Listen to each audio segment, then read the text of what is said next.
At exactly 6:47 a.m., while the city was still half asleep in the glass towers of ardent global reflected nothing but gray clouds, Daniel Cross pushed his cleaning cart through the silent executive floor like a ghost. No one noticed.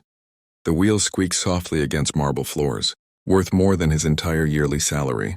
He moved slowly, carefully, because rushing meant noise, and noise meant attention, and attention in Daniel's world usually meant trouble.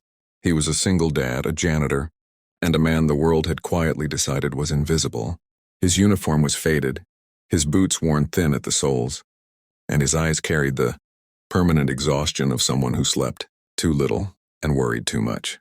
Every morning before this shift, he woke up his 8-year-old daughter, Lily, made her oatmeal, braided her hair the best he could, and walked her to the neighbor's apartment where she stayed until school opened.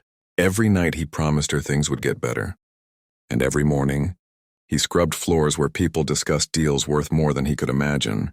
That morning felt no different until it wasn't, as Daniel wiped fingerprints off a glass conference room wall.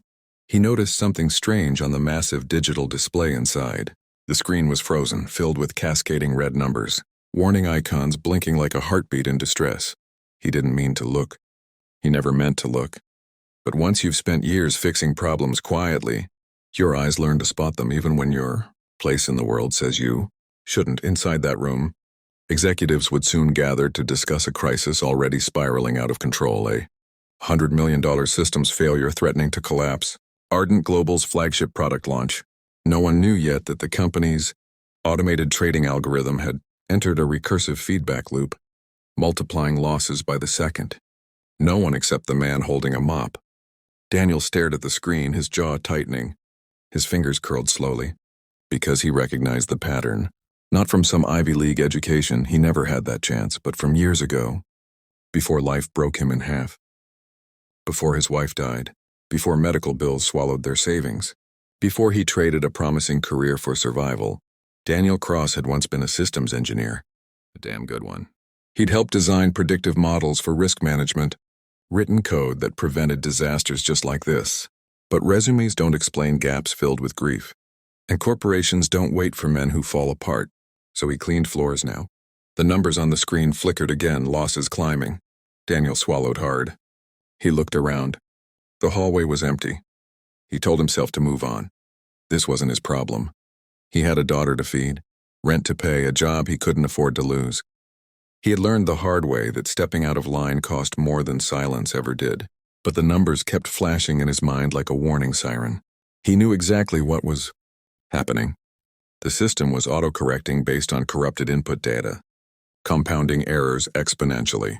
In minutes, maybe seconds, it would trigger a shutdown that could bankrupt partners, tank stock prices, and erase years of work. And they wouldn't know why until it was too late. Daniel's chest tightened. He thought of Lily. He thought of the nights she asked why Mommy wasn't coming back. He thought of promises. And then he did something that went against every survival instinct he had left. He stepped into the room. His hand trembled as he set his cleaning supplies down. He approached the console, heart pounding so loud he was sure security would hear it. He didn't touch anything at first, just studied the logs scrolling across the screen. Yes, there it was. A misaligned parameter update pushed live without proper sandbox testing. Whoever approved it had trusted the model blindly. Daniel whispered to himself, "You're feeding noise back into the signal." His fingers moved before his fear could stop them.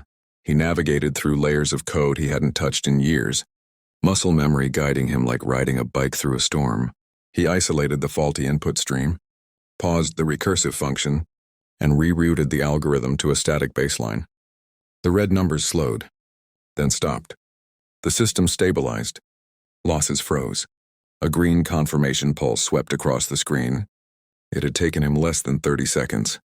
Daniel stepped back, breathing hard, staring at what he'd done. He knew what came next. Questions, accusations, consequences. He wiped his fingerprints off the console with his sleeve and hurried out just as voices echoed down the hall. Executives poured in, faces pale, voices tight with panic. The CEO himself, Marcus Hale, stormed in moments later. Tailored suit, sharp eyes, the kind of man who bent rooms to his will. "Status," Marcus demanded. Silence followed. Analysts stared at the screen in disbelief. The losses. They stopped, someone said. The loop broke. How? Marcus snapped. No one answered. They traced logs, timestamps, access points. And then one analyst frowned. Sir, the intervention happened at 6:49 a.m. Marcus's eyes narrowed. Who authorized access at that hour?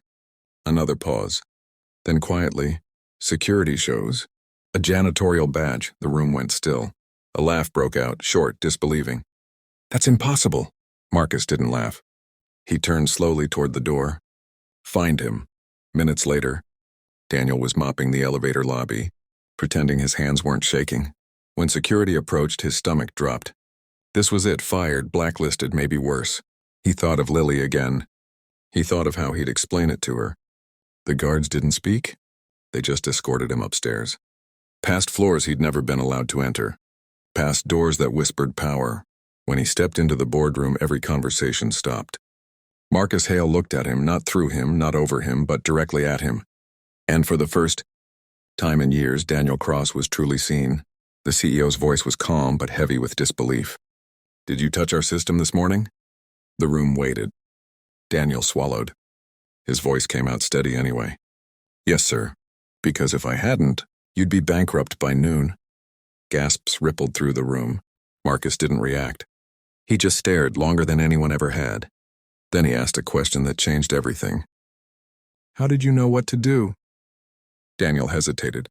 Then quietly, honestly, he said, because I built systems like yours, before life made me clean them. Silence crashed down like thunder, and no one, absolutely no one, was prepared for what the CEO would do next. If this story already has you hooked, don't forget to subscribe to the channel, because what happens next will leave you breathless, and you won't want to miss Chapter 2.